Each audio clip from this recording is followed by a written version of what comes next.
Tyrese Maxey and Paul George combined for 73 points in a win over the Charlotte Hornets without Joel Embiid. We're going to talk about what this team can do moving forward to possibly get a play-in spot or even higher. Also, we got an update on Joel Embiid and his sinus fracture, when the Sixers could be expecting him back. We are going to talk about all that, and without further ado, here's the intro.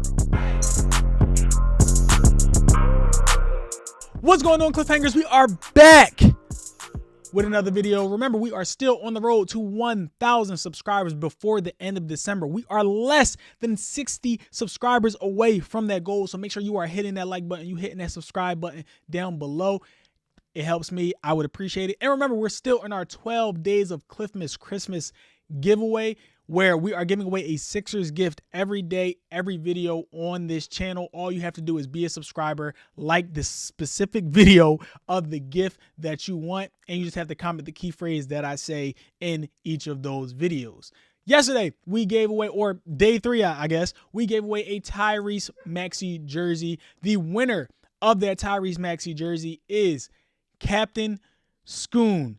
Congratulations, you won a Tyrese Maxey jersey from the Sixers. So make sure you reach out to me, contact me any way you can within 24 hours, or I'll reach out to you to try to get your information so we can get that jersey sent out immediately to you. All right, and so for day 4, we're going to be giving away a pack of Sixers socks. These are some really nice socks, y'all. But remember, all you have to do to enter is be a subscriber, like the video, and comment the key phrase that I'm going to say later in this video. So if you want these pack of socks, make sure you are still locked into the video until you hear that key phrase. You can comment it down below. The duo of Tyrese Maxey and Paul George combined for 73 points last night in a win over the Hornets without Joel Embiid. Tyrese Maxey, 40 points, 5 rebounds, 5 assists, 4 steals, 6 of 12 from the three-point line. Paul George, 33 points, 5 rebounds, 8 assists, 2 steals, 6 of 9 from the three-point line. And they were able to do this because of the space that they create on the court for each other. Everything is just so much more wide open, especially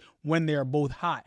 And it helps that Tyrese Maxey's shot was finally falling. Now, I know we talked about him struggling previously, and that was because of Joel Embiid and Paul George and their gravity that they bring on the court.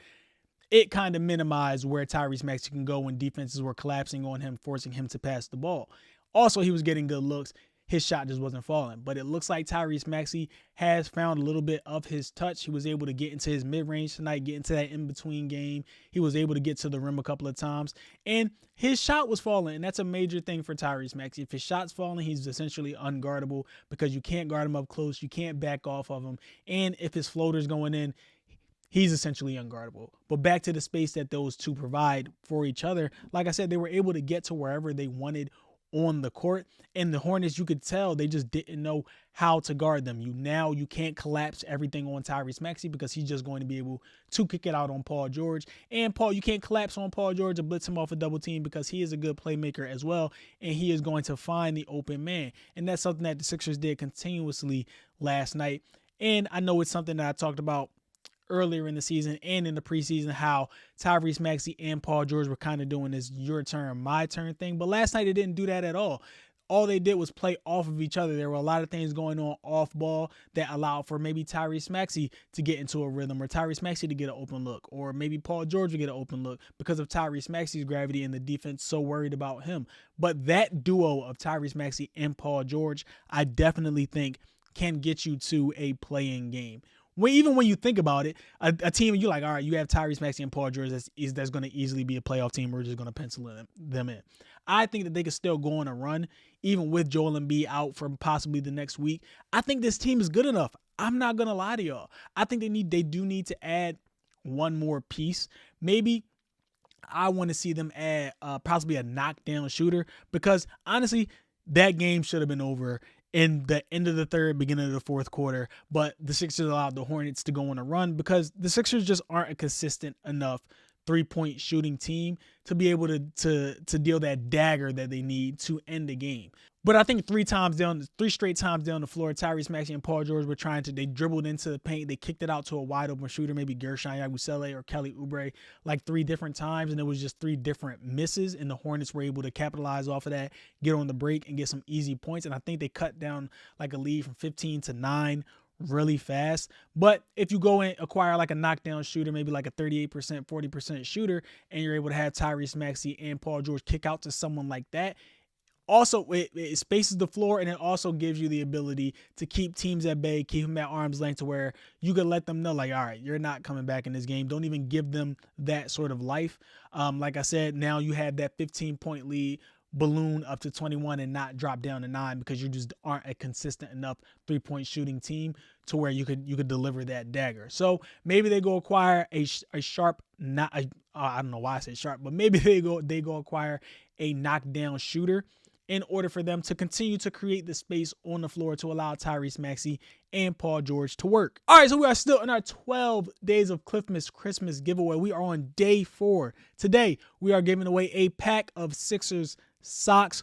Remember, all you have to do to enter in order to win these socks, or in order to be entered in the future giveaways, be a subscriber, like this video, and comment this key phrase in the comment section. I told you I'm not doing phrases no more. I'm asking y'all questions, so I got to answer that. But you let me know in the comment section below. I assume you're all Sixers fans, so let me know. Comment down in that comment section below. Let me know if you think the Sixers are going to make the playoffs and what seed they are going to be in the playoffs. Let me know in the comment section below, and good luck to everybody trying to win these socks. Yeah, so like, you add that knockdown shooter, and it just opens up so much more, especially when you're going to have when you know you're going to have multiple games without Joel Embiid. This gives you the opportunity to just create as much space as you can for when he does come back. And then you're also adding to a roster that could still keep you afloat and make the playoffs without Joel. So it's a win-win on both sides. You go acquire a shooter. He's going to help you when Joel is back, and when he is gone, he's going to relieve pressure off of Tyrese Maxey and Paul George for these kickout situations that teams are essentially forcing them into. And hopefully you get into the playoffs, you're able to make a deep run. Joel is healthy, Paul George is healthy, Tyrese Maxey is healthy. You're able to make a deep run, and you've acquired now this knockdown shooter that I think the Sixers have needed for a while. But we also got an update on Joel Embiid. He will be reevaluated in 1 week. Hopefully he is okay and he is able to return, and we can finally see this big three for a long stretch. But it's not looking like that's going to happen this season, just luck-wise. So go acquire a shooter. Continue to add to this team on the margins, and some players that can help when Joel is back and when he is also gone. That way you are taking the most stress that you can off of Tyrese Maxey and Paul George, and that you continue to space the floor. But let me know what y'all think in the comment section below. Should the Sixers acquire somebody at the deadline to help this team this season, or should they tank? Let me know in the comment section below. I'll holla at y'all.